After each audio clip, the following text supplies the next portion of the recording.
Hi hello everyone, എല്ലാവർക്കും ഇന്നത്തെ കഥയിലേക്ക് സ്വാഗതം. അപ്പോൾ ചാനൽ ആദ്യമായിട്ട് കാണുന്നവരാണെങ്കിൽ ഒന്ന് സബ്സ്ക്രൈബ് ചെയ്തിട്ട് സപ്പോർട്ട് ചെയ്തേക്കണേ. അപ്പം ജലജയും അതുപോലെ ദേവയാനിയും കൂടി അനിയുടെ മണിയറ ഒരുക്കുകയാണ്. ആ സമയത്ത് ദേവയാനി ജലജയോട് പറയുന്നുണ്ട്, നമുക്ക് എന്തൊക്കെ പ്രതീക്ഷകളായിരുന്നു ജലജെ നമ്മുടെ രണ്ടുപേരുടെ മക്കളുടെ വിവാഹം നടക്കുന്ന സമയത്ത്. എന്നിട്ട് ചിന്തിച്ചു നോക്കിയേ, നമുക്കൊരു മണിയറ ഒരുക്കാൻ പോലും സാധിച്ചോ? അതെല്ലാം പോയില്ലേ ഏട്ടത്തി, ജലജയ സങ്കടത്തോടെ പറയുകയാണ്. അപ്പം ദേവയാനി പറയുന്നുണ്ട്, ഇനി വരാൻ പോകുന്ന മരുമകളിലൂടെ നമുക്ക് നഷ്ടപ്പെട്ടു പോയ സന്തോഷമൊക്കെ നമുക്ക് തിരിച്ചു കണ്ടെത്തണം. നിനക്കറിയാലോ, ആദർശവും അനിയും എനിക്ക് രണ്ടല്ല ഒന്നാ. അതുകൊണ്ടാണ് ഞാൻ ഇടയ്ക്കിടയ്ക്ക് പറയുന്നത് അനാമികയാണ് ഈ വീട്ടിലെ ആദ്യത്തെ മരുമോളെന്ന്. ആ സമയത്ത് ജലജ കുശുമ്പോടെ ചിന്തിക്കുന്നുണ്ട്, അവിടെ ആ സമയത്തും എൻ്റെ മോനെ മാറ്റി നിർത്തി. ആ സമയത്ത് ജലജ പറയുന്നുണ്ട്, എൻ്റെ ഏട്ടത്തി അബിയു ഇപ്പോൾ വലിയ പ്രയാസത്തിലാ. അവനെപ്പറ്റി നീ ഒന്നും പറയണ്ട, അവൻ ഒറ്റ ഒരുത്തൻ ഈ ചതി ചെയ്തത്. ദേവയാനി ഒന്നുകൂടെ ഓർമ്മിപ്പിക്കുകയാണ്.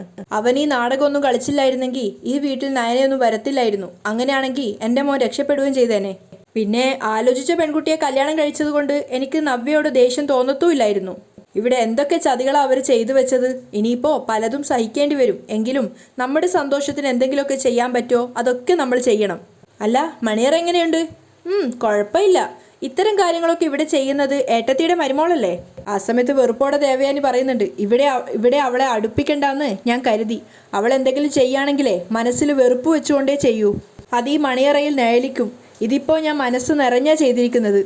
ജലജ ചുറ്റിലും നോക്കുകയാണ്. ആ സമയത്ത് ദേവയാനി പറയുന്നുണ്ട്, ഇനി ഇതെല്ലാം കൊണ്ടുവന്ന് കാണിക്കണം നമ്മുടെ മരുമക്കളെ. നീ പോയി നിന്റെ മരുമോളെ വിളിച്ചോണ്ട് വാ, ഞാൻ പോയി നയനയും വിളിച്ചോണ്ട് വരാം. രണ്ടും കാണട്ടെ എങ്ങനെയാ അനന്തപുരിക്കാര് മരുമക്കളെ സ്വീകരിക്കുന്നതെന്ന്. ശരി അടത്തി, ഞാൻ പോയി അവളെ വിളിച്ചോണ്ട് വരാം. അവളിത് കാണട്ടെ. പക്ഷേ അവൾ നയനെ പോലെയല്ല, അല്പം ചൂടാ. അപ്പം ദേവയാനി പറയുന്നുണ്ട്, എന്ത് ചൂടാണെങ്കിലും ഇത് കാണട്ടെ. അങ്ങനെ മണിയോറ പൂർണ്ണമായിട്ട് ഒരുക്കിയതിന് ശേഷം ദേവയാനി നയനെ കൂട്ടാൻ വേണ്ടി പോവാണ്.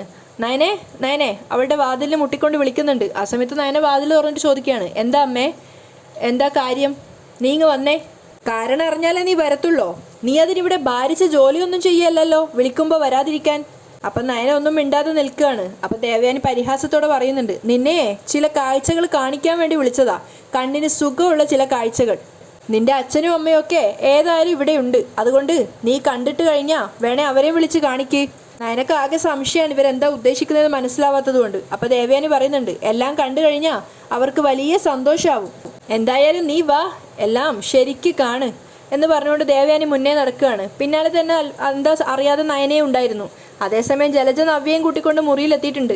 നോക്ക് നോക്ക് എങ്ങനെയുണ്ട് മണിയറ നോക്കുന്നൊക്കെ പറഞ്ഞ് ജലജ ആളാവാൻ നോക്കുകയാണ്. അപ്പം നവ്യ പറയുന്നുണ്ട്, ഓ മണിയറയ്ക്ക് വേണ്ടി വേറെ റൂം സെറ്റ് ചെയ്തല്ലേ? അത് കേട്ടുകൊണ്ടാണ് ദേവയാനി നയനെ അങ്ങോട്ടേക്ക് വരുന്നത്. അപ്പം ദേവയാനിയാണ് അതിനുള്ള ഉത്തരം പറയുന്നത്, അതെ, ഈ വീട്ടിലെ ഏറ്റവും നല്ല മുറിയാണ് അതിനു വേണ്ടി സെറ്റ് ചെയ്തിരിക്കുന്നത്. അപ്പോഴേക്കും നയനയും ചുറ്റിലും നോക്കുകയാണ്. അപ്പം ദേവയാനി പറയുന്നുണ്ട്, ആ നീയും കാണ്, ഇതാണ് ഈ വീട്ടിലെ ആദ്യത്തെ മരുമോളുടെ മണിയറ. നയനെ നവ്യം പരസ്പരം മുഖത്തോട് മുഖം നോക്കുന്നുണ്ട്. അതിനുശേഷം നയന പറയുന്നുണ്ട്, അമ്മ ഇനി 1000 നാവ് കൊണ്ട് പറഞ്ഞാലും ഈ വീട്ടിലെ ആദ്യത്തെ മരുമോള് ഞാനാ. ഇതെൻ്റെ ചേച്ചിയാണെങ്കിലും എനിക്ക് ശേഷാ ഈ ചേച്ചി ഇവിടെ വന്നത്. അതുകൊണ്ട് തന്നെ ആദ്യത്തെ മരുമോള് എന്ന സ്ഥാനം എനിക്ക് തന്നെയാ. അത് കേട്ടപ്പോൾ നവ്യക്ക് സന്തോഷമായി. നയന തിരിച്ചു പറഞ്ഞല്ലോ എന്ന് സന്തോഷിച്ചിട്ട്. ആ സമയത്ത് ജലജ പറയുന്നുണ്ട്, ആഹാ, ഇവൾ ഇങ്ങനെയൊക്കെ സംസാരിക്കാൻ തുടങ്ങിയോ? അപ്പം ദേവയാനി പറയുന്നുണ്ട്, അവൾ സംസാരിക്കട്ടെ. അവൾ എങ്ങനെയൊക്കെ സംസാരിച്ചാലും എൻ്റെ മനസ്സിൽ ഒരു മരുമോളേ ഉള്ളൂ. അത് നാളെ ഇവിടേക്ക് വരുന്ന അനാമിക മോളാ. ആ സമയത്ത് നയന നവ്യം പരസ്പരം സങ്കടത്തോടെ നോക്കുകയാണ്. അപ്പം ജലജയും പറയുന്നുണ്ട്, അമ്മായി അമ്മമാർ മരുമക്കളെ അംഗീകരിക്കാതെ അവരെ മരുമക്കളെ എന്ന് വിളിക്കാൻ പറ്റില്ല. അപ്പം നയനെ ചോദിക്കുന്നുണ്ട്, തിരിച്ച് എനിക്കെൻ്റെ അമ്മായി അമ്മ എന്ന് വിളിക്കാമോ? ഞാൻ എൻ്റെ അമ്മായി അമ്മയായിട്ട് കാണുന്നത് എൻ്റെ ഭർത്താവിൻ്റെ അമ്മയാ. അതുകൊണ്ട് തന്നെ എനിക്ക് അധികാരത്തോടെ അങ്ങനെ വിളിക്കാം. അപ്പോൾ ദേവയാനി പറയുന്നുണ്ട്, ഓ നാളെ ഒരു പുതിയ പെണ്ണ് ഇങ്ങോട്ടേക്ക് വരുന്നതിന് മുമ്പുള്ള തയ്യാറെടുപ്പായിരിക്കും. ആ അതെ അതെ, വഴക്ക് ഇപ്പോഴേ തുടങ്ങുക. ജലജ എരികേറ്റി കൊടുക്കുകയാണ്. അപ്പം നയന പറയുന്നുണ്ട്, വഴക്കിനൊന്നും ഞങ്ങളില്ല. ഞങ്ങളെ വെറുതെ വിഷമിപ്പിക്കാതിരുന്നാൽ മതി. കുത്തുവാക്കുകൾ ആവശ്യത്തിലധികം പറയുന്നുണ്ട്, അതിൻ്റെ ഡോസ് ഒന്ന് കുറച്ചാൽ മതി. അപ്പോൾ ദേവയാനി ചോദിക്കുന്നുണ്ട്, ഇതൊക്കെ പറയാൻ നിനക്കാരാടി അധികാരം തന്നത്? ഈ വീട്ടിലേക്ക് നാളെ വരാൻ പോകുന്ന മരുമകളുടെ കാര്യം നീ നോക്കണം. പിന്നെ ഇവൾ എൻ്റെ മരുമകളല്ലാത്തതുകൊണ്ട് ഞാനൊന്നും പറയുന്നില്ല. നവ്യക്ക് നേരെ തിരിഞ്ഞുകൊണ്ടാണ് ദേവയാനി പറയുന്നത്. പിന്നെ ഇവളുടെ വയറ്റിലൊരു കുഞ്ഞുണ്ടല്ലോ. അപ്പം നയന ചോദിക്കുന്നുണ്ട്, ഇത് കാണാനാണോ അമ്മ എന്നെ ഇങ്ങോട്ടേക്ക് വിളിച്ചത്? മണിയറ ഒന്നുകൂടി മോടി പിടിപ്പിക്കാനാണ് വിളിച്ചതെങ്കിൽ അതിനൊരു അന്തസ്സുണ്ടായിരുന്നു. ഞാൻ ഇതിനേക്കാളും നന്നായിട്ട് അനിക്കും അനാമികയ്ക്കും മണിയറ ഒരുക്കിയേനെ. അപ്പം ജലജ പരിഹസിക്കുന്നുണ്ട്, ഒരുക്കും നീയാണ് ഒരുക്കിയിരുന്നതെങ്കിൽ കിടക്കയിലൊക്കെ മൊട്ടുസൂചി കുത്തി വെച്ചേനെ. അപ്പം നയന പറയുന്നുണ്ട്, അങ്ങനെ മൊട്ടുസൂചിയും മുള്ളാണിയൊക്കെ വെക്കുന്നത് ആരാണെന്ന് എനിക്കും എൻ്റെ ചേച്ചിക്കും അറിയാം. അപ്പം നവ്യ ശബ്ദം താഴ്ത്തിയിട്ട് ജലജയോട് പറയുന്നുണ്ട്, അതിൻ്റെ തെളിവുകളൊക്കെ കാണിക്കണോ? അതിനുശേഷം അവൾ പറയാണ്, എന്തായാലും ഞങ്ങൾ ഇത് കണ്ടു, ഇഷ്ടപ്പെട്ടു. എന്തായാലും ഇനി എൻ്റെ അമ്മായിയമ്മ ഒന്ന് വന്നേ എന്ന് പറഞ്ഞ് ജലജയും കൂട്ടിക്കൊണ്ട് നവ്യ അവിടുന്ന് പോവാണ്. ആ സമയത്ത് നയനയോട് ദേവയാനി പറയുന്നുണ്ട്, അതെ, നാളെ മുതൽ ഒരു യുദ്ധത്തിനാണ് നീയൊക്കെ പദ്ധതി ഇടുന്നെങ്കിൽ നിന്റെയൊക്കെ ഇവിടുത്തെ താമസം അവതാളത്തിലാവും. ഈ വീട്ടിലെ ഇനി അനാമികയുടെ ശബ്ദം മാത്രം ഉയർന്നു കേട്ടാൽ മതി. അവളാണ് എല്ലാ അർത്ഥത്തിലും അനന്തപുരിക്ക് ചേർന്ന മരുമകൾ. അതിൻ്റെതായ പരിഗണന അവൾക്ക് കൊടുത്തേ പറ്റൂ. അപ്പം നയന പറയുന്നുണ്ട്, ഒരു വീട്ടിലേക്ക് വരുന്ന മരുമക്കൾക്ക് തുല്യ പരിഗണനയാണ് കൊടുക്കേണ്ടത്. അപ്പം ദേവയാനി പറയുന്നുണ്ട്, ആ തുല്യതയെ എല്ലാത്തിലും വേണം. വളഞ്ഞ വഴിയിലും വഴിതെറ്റി വന്നവർക്കും ആ തുല്യത കൊടുക്കാൻ പറ്റില്ല. അതിൻ്റെ ആദ്യ സൂചനയാ ഈ കണ്ടത്. ആ മണിയറ കാണിച്ചുകൊണ്ടാണ് ദേവയാനി പറയുന്നത്, നീ വന്നപ്പോഴേ ആദർശിൻ്റെ ബെഡ്റൂമിൽ പോലും നിനക്ക് പെർമിഷൻ ഉണ്ടായിരുന്നില്ല. അന്ന് നീ ആ സ്റ്റോർ റൂമിലാണ് കിടന്നത്, നിനക്ക് ഓർമ്മയുണ്ടല്ലോ. അപ്പം നയന പറയുന്നുണ്ട്, ഇന്നും സ്റ്റോർ റൂമിൽ കിടക്കാൻ ഞാൻ തയ്യാറാ. എനിക്ക് വേണ്ടത് ഈ വീട്ടിലെ മരുമകൾ എന്ന പരിഗണനയാ. പിന്നെ അതില്ലെന്ന് എനിക്കറിയാം, എപ്പോൾ വേണമെങ്കിലും പുറത്താവുമെന്നും അറിയാം. പക്ഷേ ഞാൻ എൻ്റെ വീട്ടിൽ പോയപ്പോൾ എന്നെ തിരികെ വിളിച്ചത് ആദർശേട്ടനാ. അങ്ങനെ ആദർശേട്ടൻ എന്നെ സ്നേഹിക്കുന്നിടത്തോളം കാലം ഞാൻ ഇവിടെ കാണും. ജലജയെ കൂട്ടിക്കൊണ്ടുപോയ നവ്യ ചോദിക്കുന്നുണ്ട്, വലിയ പൈസയൊക്കെ മുടക്കിയായിരിക്കും ആ മെത്തയൊക്കെ വാങ്ങിച്ചതല്ലേ? എല്ലാം ഏട്ടത്തിയുടെ ഓരോ കാര്യങ്ങളാ. ജലജ പറയാണ്. അപ്പോൾ അത്രയും വലിയ പണക്കാരൻ്റെ വീട്ടിൽ നിന്ന് വരുന്നത് കൊണ്ട് അവളെ മാത്രമായിരിക്കും മരുമോളായിട്ട് അമ്മായി കാണുള്ളൂ അല്ലേ? അങ്ങനെയാണല്ലോ വേണ്ടത്. ജലജ വിട്ടുകൊടുക്കുന്നില്ല. അപ്പം നവ്യ പറയുന്നുണ്ട്, ഇപ്പം അവിടെ വിരിച്ചിരിക്കുന്ന പോലത്തെ നല്ല മെത്തയും തലയണയൊക്കെ എൻ്റെ അമ്മായിയമ്മയുടെ മുറിയിലും കാണുമല്ലോ. അത്രയും നല്ലതൊന്നുമില്ല. ജലജ പറയാണ്.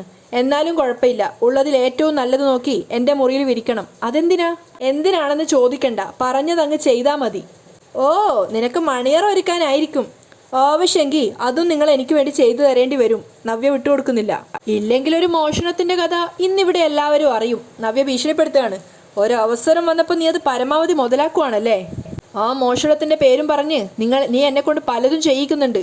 അതുകൊണ്ട് മാത്രമല്ല, നിങ്ങളോട് മുത്തശ്ശനും മുത്തശ്ശിയും പ്രത്യേകം പറഞ്ഞതാ എൻ്റെ പ്രസവം വരെ എൻ്റെ എല്ലാ കാര്യങ്ങളും നിങ്ങൾ നോക്കണമെന്ന്. അവിടുന്ന് വലിയ സന്തോഷത്തിലാണല്ലോ വാചകടിച്ചത്. പിന്നെ എൻ്റെ കാര്യം ചെയ്യാൻ എന്താ ഒരു പ്രയാസം? ആ ആവേശം അങ്ങ് കെട്ടുപോയോ? അപ്പം ജലജ പറയുന്നുണ്ട്, നാളെ ഇവിടെ വരുന്ന പെണ്ണുണ്ടല്ലോ, അവൾ മിക്കവാറും നിന്നെയൊക്കെ ഇവിടുന്ന് പറപ്പിക്കും. ആ, അങ്ങനെ പറക്കുകയാണെങ്കിലേ എൻ്റെ കൂടെ എൻ്റെ അമ്മായി അമ്മയും ഉണ്ടാവും. കൂടുതലാരും തലേ കയറാൻ വരണ്ട. എല്ലാവർക്കും ആത്മാഭിമാനമുണ്ട്. അതിൽ കയറി മുറിപ്പെടുത്താൻ നോക്കിയാ നയനയല്ല ഞാൻ, അറിയാലോ.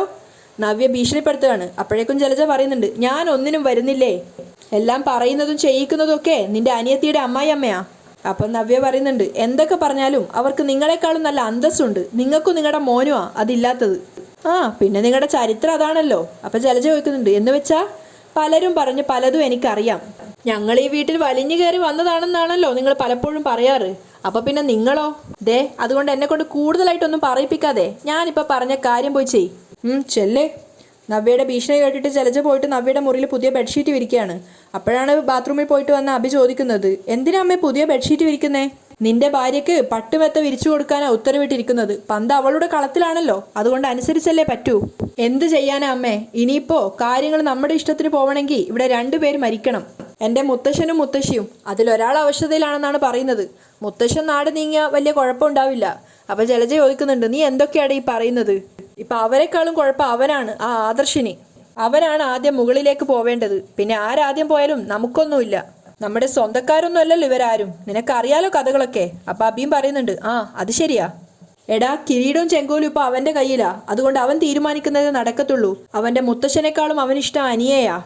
അതുപോലെ ഇപ്പം മണിയറ ഒരിക്കലും ഒരുത്തി, എൻ്റെ ഏട്ടത്തി എന്ന് പറയുന്നവള്, അവളിപ്പോൾ ആദർശിനേക്കാളും കൂടുതൽ സ്നേഹിക്കുന്നത് അനിയയാണ്. അതുകൊണ്ട് അവൻ്റെ ഭാര്യയായിട്ട് കയറി വരുന്നവളെ സിംഹാസനത്തിൽ ഇരുത്താനാണ് അവൾ നോക്കുന്നത്. ഇതിനിടയിൽ എങ്ങനെ പിടിച്ചു നിൽക്കണമെന്നാണ് ഞാൻ നോക്കുന്നത്. അപ്പം അബി പറയുന്നുണ്ട്, പറഞ്ഞിട്ടൊന്നും കാര്യമില്ലമ്മേ, എല്ലാം നമ്മുടെ കൈവിട്ടു പോയി. അപ്പം ജലജ പറയുന്നുണ്ട്, അതെന്തുകൊണ്ടാ? നീ ബുദ്ധിയില്ലാത്തവനായതുകൊണ്ടാ.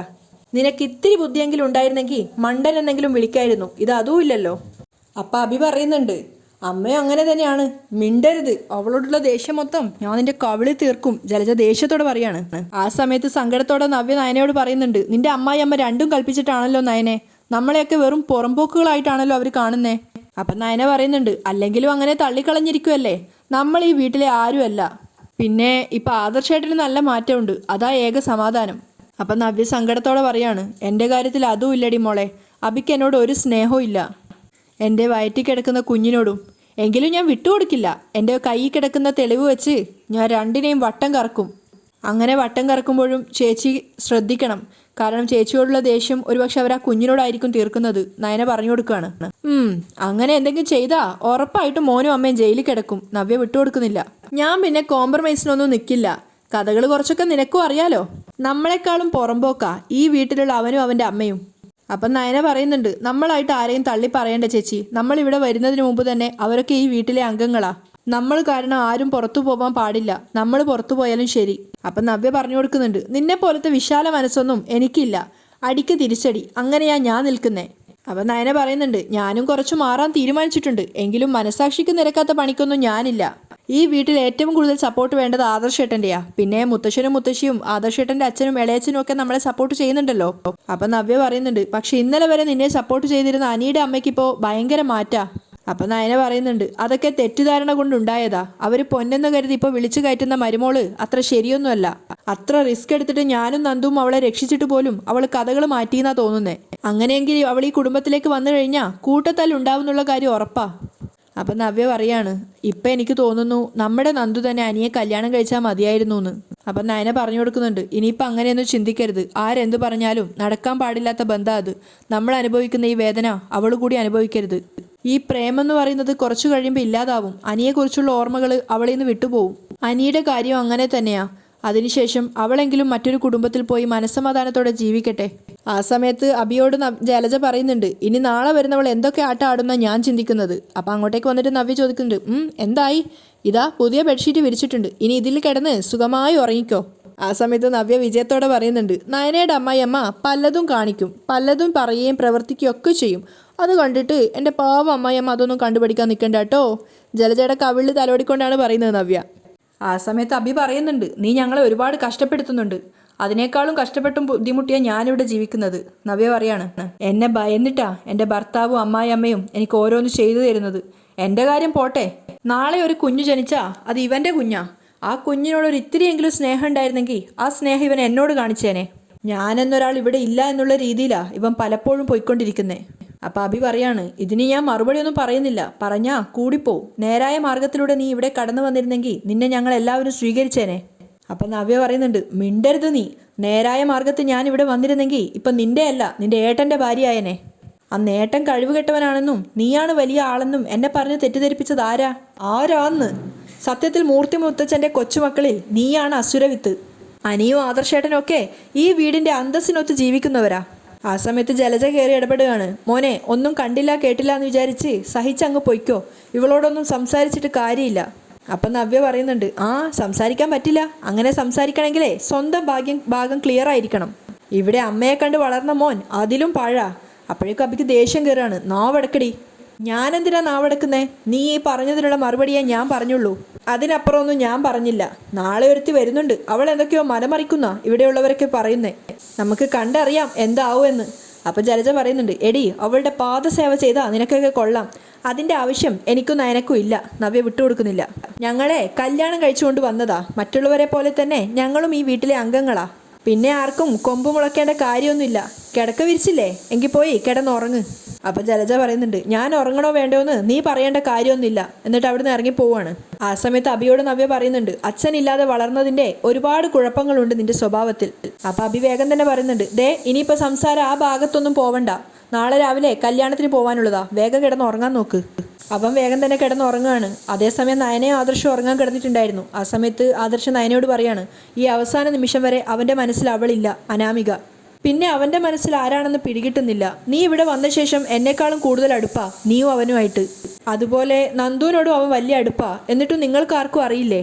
അപ്പം നയന പറയുന്നുണ്ട്, ഞങ്ങളെക്കാളും അടുപ്പാണല്ലോ സ്വന്തം അനിയനുമായിട്ട് ഏട്ടന്. എന്നിട്ട് ഏട്ടൻ ഇതുവരെ അനിയൻ്റെ മനസ്സ് മനസ്സിലാക്കാൻ പറ്റിയിട്ടില്ല. പിന്നെ ഞങ്ങളെ കുറ്റം പറഞ്ഞിട്ട് എന്താ കാര്യം? അപ്പോൾ ആദർശ് പറയുന്നുണ്ട്, നിനക്കറിയാലോ ഞാൻ എന്നെക്കാളും ഇമ്പോർട്ടൻസ് കൊടുക്കുന്നത് എന്നെ സ്നേഹിക്കുന്നവർക്കാ. പ്രത്യേകിച്ചും അവൻ്റെ എല്ലാ കാര്യങ്ങളും കുട്ടിക്കാലം മുതലേ നോക്കിയിരുന്നത് ഞാനാ. അവൻ്റെ അമ്മയും പോലും അവൻ്റെ കാര്യത്തിൽ അത്രയും ശ്രദ്ധ ചെലുത്തിയിരുന്നില്ല. എൻ്റെ കൈപിടിച്ച് വളർന്ന ചെക്കനാ അവൻ. അതുകൊണ്ടാണ് അവൻ ഈ കാര്യത്തിൽ ഇങ്ങനെയും വേദനിക്കുമ്പോൾ എനിക്കും വിഷമം ഉണ്ടാവുന്നത്. അവൻ്റെ മനസ്സിൽ ആരാണെന്ന് പറഞ്ഞിരുന്നെങ്കിൽ ഞാൻ അവന് പരിഹാരം പറഞ്ഞു കൊടുത്തേനെ. അപ്പം നയന ചോദിക്കുന്നുണ്ട്, ആ പെൺകുട്ടി ഈ വീട്ടിലേക്ക് വരാൻ അർഹതയില്ലാത്തവളാണെങ്കിലോ? ഇവിടെയുള്ളവർ അവളെ അംഗീകരിക്കില്ലെങ്കിലോ? അപ്പോൾ ആദർശ് പറയുന്നുണ്ട്, അങ്ങനെ അവൻ ഒരു തെറ്റായ തീരുമാനം എടുക്കുമെന്ന് എനിക്ക് തോന്നുന്നില്ല. ഇനിയിപ്പോൾ അനി എടുത്ത തീരുമാനം തെറ്റായാലും ശരിയായാലും അനാമികയെ വേദനിപ്പിക്കുന്നത് ശരിയാണോ? നയന ചോദിക്കുന്നുണ്ട്. ഏയ്, അത് ശരിയല്ല. ഇത് മുത്തച്ഛൻ ഉറപ്പിച്ച ബന്ധാ, അതെന്തായാലും നടന്നേ പറ്റൂ. അപ്പോൾ പിന്നെ അനിയുടെ മനസ്സിലുള്ളത് ആരാണെന്ന് അറിഞ്ഞിട്ട് ഇപ്പം എന്താ കാര്യം? എന്നാലും അവനത് നേരത്തെ പറയാമായിരുന്നു. അല്ല, ഈ അനാമികയെക്കുറിച്ച് നിനക്കെന്താ അഭിപ്രായം? അപ്പം നയന പറയുന്നുണ്ട്, അവളിത്തിരി ഓവർ സ്മാർട്ടാ. ആ, അത് എനിക്കും തോന്നിയിട്ടുണ്ട്. ആദർശ് പറയാണ്, അവൻ്റെ ജീവിതം നന്നായിട്ട് പോയാൽ മതിയായിരുന്നു. അനാമിക വന്നിട്ട് അവനെ ഭരിക്കുകയാണെങ്കിൽ ഒരു പൊട്ടിത്തെറി ഉറപ്പാ. പിന്നെ സ്നേഹിക്കാനൊരു മനസ്സവനുണ്ട്. പിന്നെ അതുകൊണ്ടിപ്പോൾ കല്യാണം കഴിഞ്ഞാൽ ചിലപ്പോൾ ഇപ്പം പറയുന്നതൊക്കെ അവൻ മാറ്റി പറയുമെന്ന് എനിക്ക് സംശയം. എങ്കിലും പുരോഹിതൻ അവന് 2 കല്യാണം ഉണ്ടെന്ന് പറഞ്ഞപ്പോൾ ഒരു വിഷമം. വാഴക്കല്യാണമൊക്കെ നടത്തി. എങ്കിലും മുത്തശ്ശനി ഇത് അറിഞ്ഞിരുന്നെങ്കിൽ ഒരു നിമിഷം സംശയിച്ചേനെ. അപ്പം നയന പറയുന്നുണ്ട്, ഇനിയിപ്പം മുത്തശ്ശനെ ഒന്നും അറിയിക്കണ്ട, കല്യാണം നടക്കട്ടെ. അവൻ്റെ ദാമ്പത്യം തകരുന്നത് എൻ്റെ ജീവിതം തകരുന്നത് പോലെയാ. അവനെപ്പോലുള്ള അനിയന്മാരെ കിട്ടാൻ ഭാഗ്യം ചെയ്യണം. ആദർശ് മനസ്സ് തട്ടിയാണ് പറയുന്നത്. അബി എനിക്ക് പാര വെക്കുന്ന സമയത്ത് എൻ്റെ ഉയർച്ചയും നന്മയും മാത്രമേ അവൻ ആഗ്രഹിച്ചിട്ടുള്ളൂ. അതുകൊണ്ടാ ബിസിനസ്സിൻ്റെ ഒരു ഭാഗം അവനെ ഏൽപ്പിക്കാൻ ഞാൻ തയ്യാറായത്. അവൻ ഒരിക്കലും കള്ളത്തരം ചെയ്യില്ല, പണത്തിന് പിന്നാലെ ഓടില്ല. അങ്ങനെയുള്ളവന് ഒരു നല്ല കുടുംബജീവിതം കിട്ടണ്ടേ? അപ്പം നയന പറയാണ്, ഏട്ടനോ കിട്ടിയില്ല, അപ്പോൾ അനിയനെങ്കിലും കിട്ടണ്ടേ അല്ലേ? അതെന്താ നീ അങ്ങനെ പറഞ്ഞത്? അല്ല, നമ്മുടെ കുടുംബജീവിതം അത് നന്നായിട്ടല്ലല്ലോ പോകുന്നത്. അങ്ങനെ ആയിരുന്നു, പക്ഷെ ഇപ്പം കുഴപ്പമൊന്നുമില്ല. അപ്പം നയന പറയുന്നുണ്ട്, നാളെ കല്യാണം കഴിഞ്ഞാൽ അനാമിക ഇങ്ങോട്ടേക്ക് വരും. അവരുടെ ഫസ്റ്റ് നൈറ്റാണ് നാളെ. അപ്പം ആദർശ് ചോദിക്കുന്നുണ്ട്, അല്ല നീ എന്തിനാ അത് ഇപ്പം പറഞ്ഞത്? ഏയ്, ഒന്നിനും അല്ല. നയന പ്രണയത്തോടെ അവനെ നോക്കി തിരിഞ്ഞെടുക്കുകയാണ്. അത് മനസ്സിലായിട്ടെന്നോണം ആദർശ് അവൾക്ക് നേരെ തിരിഞ്ഞ് അവളെയും പ്രണയത്തോടെ നോക്കുന്നുണ്ട്. അവിടെയാണ് ഇന്നത്തെ എപ്പിസോഡ് വൈൻഡപ്പ് ചെയ്യുന്നത്.